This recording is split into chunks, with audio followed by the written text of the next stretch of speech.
Did the missing piece in the Bradley Beal Jimmy Butler trade just appear out of thin air? We're talking about it. It's PHNX Suns, a special shorter edition. It's Erik and it's Espo. And according to Marc Stein on the Stein line, of course, all city's own, Marc Stein over at DLLS, mentioned that the Milwaukee Bucks, who have been told not to have interest in Jimmy Butler, doesn't mean they won't make an offer in a Jimmy Butler deal. According to Stein, the Bucks are more likely to show interest in acquiring Bradley Beal from the Suns as a part of the deal that eventually sends Butler to the Suns. Espo, we've talked about this a ton. The fact that it's probably not going to be Miami and Phoenix straight up Butler-Beal swap.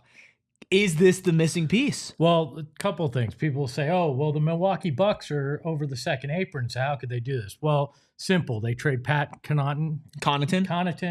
Simple. Connaughton,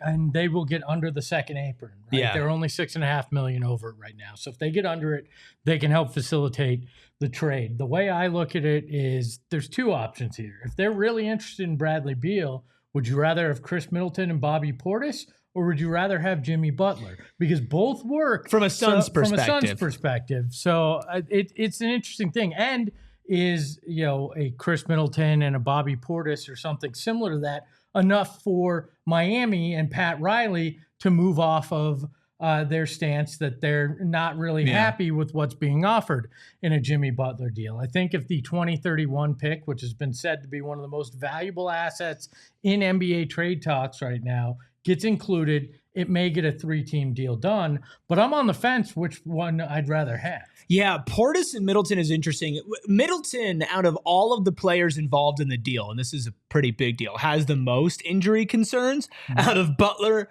Beal. Middleton is the number one. For the Suns, getting a stretch big like Bobby Portis we've talked about Duop Reith for a trade exception for the Suns. That would be like that on steroids. And Bobby's not playing like he was back when he beat the Suns in the finals, but he still has that touch and he still is a big body who can rebound and shoot. So mixing him in with the Suns is interesting. A healthy Khris Middleton actually fits really well as far as shooting goes, familiarity with Bud's system, which you'd get from both of them.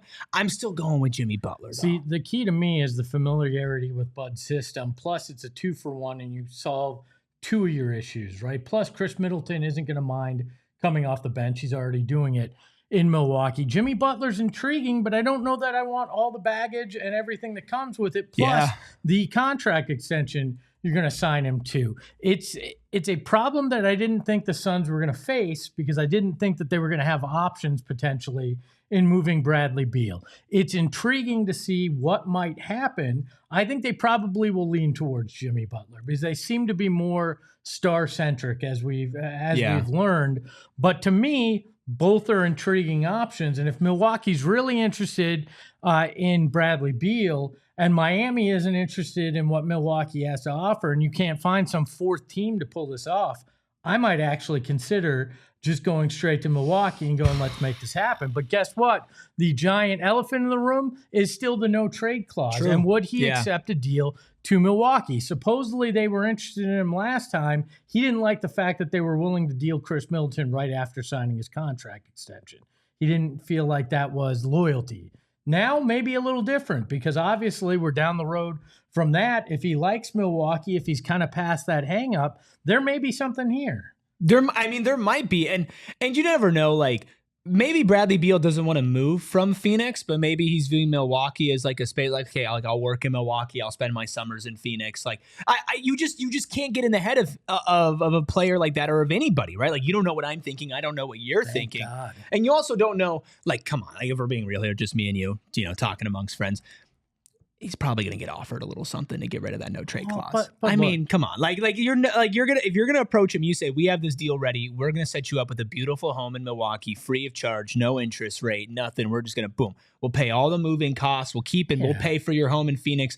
Like, if this is something that's on the table for the Suns and the only thing stopping it is Bradley Beal's no trade clause, I certainly think it's on the table that just completely puts an end to it all. But I also think that Bradley Beal doesn't like coming off the bench. Bradley Beal likes being in Phoenix. Which one weighs more? Look, these guys are hyper competitive, right? Sure. They have spent their entire life competing from the AAU circuit into the NBA. he's never come off the bench in his life, right? He's always been likely the best guy on his team or one of two of the best guys on his team up to this point. I think Milwaukee, if they're willing to offer him a starting job, makes him more intrigued by that, right? Because, okay, I'm going to play 3, 4, 5 more years, and then I can live wherever I want, right? Sure, yeah. So, and at some point, I think you look at that, because if you're not happy in your career, it makes it a lot harder at home, right? Yeah. So I don't think just because it's Phoenix, he's going to go, well, I want to live here, so I'm going to deal with a bunch of frustration in my professional career. These guys aren't wired that way. If there is a situation that he thinks he can win, prove the Suns wrong and the doubters, and start, I think he's gone. And the Miami Heat aspect of it all is they will lose their draft pick this year if they don't make the playoffs. So they're trying to win it all. And I can see a world where, like, yeah, Khris Middleton is not the Khris Middleton of a couple of years ago. And he's certainly injury-wise a player to be worried about. But you can still talk about him as, hey, that could be a rotational piece on a championship team. Same thing with Bobby Portis. And if you're looking at Jimmy Butler and you're trying to get rid of him for an expiring contract, let's just say Jimmy is going to Phoenix, Beal is going to Milwaukee, I could see the Heat, especially if the Heat are the ones getting a pick, which I would assume they probably are. Actually, I don't know. Would Milwaukee get the pick because they're taking on Beal's contract? I have no idea. And I don't know that the Suns actually want to part with that. If it is the most valuable asset in the NBA right now, are you really going to deal that for either Khris Middleton and Bobby Portis or Jimmy Butler? You might. But do you feel like, I mean, that's your last trade chip, your last legit trade chip. That's where I'm stuck. You're all in right now. I mean, that's very clear. But then you've cleared the cupboard, right? Yeah. And now you have to believe that adding Khris Middleton and Bobby Portis or adding Jimmy Butler is enough to take you to a championship this year or next year.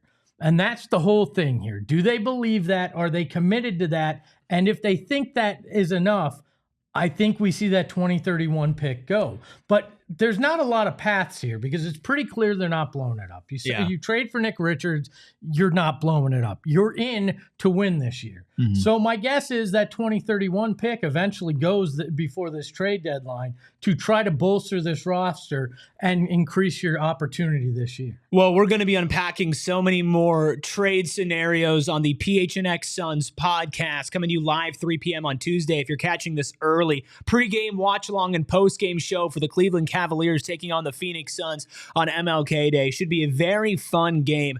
Very good team in Cleveland. Make sure you follow along at PHNX_Suns on social media. You're subscribed to PHNX Sports. You've turned that notification bell on so you know all the times that we go live, not just for Suns, but for Cardinals, for Diamondbacks, for ASU, for Wildcats, for Rising, for Mercury, whatever it is, we have you covered right here on PHNX Sports. You can follow Espo at Espo. You can follow myself at ErikRuby. What happens with Bradley Beal? What happens with Jimmy Butler? We don't know, but we're going to be here to talk about it every step of the way. We all silly like the mayor.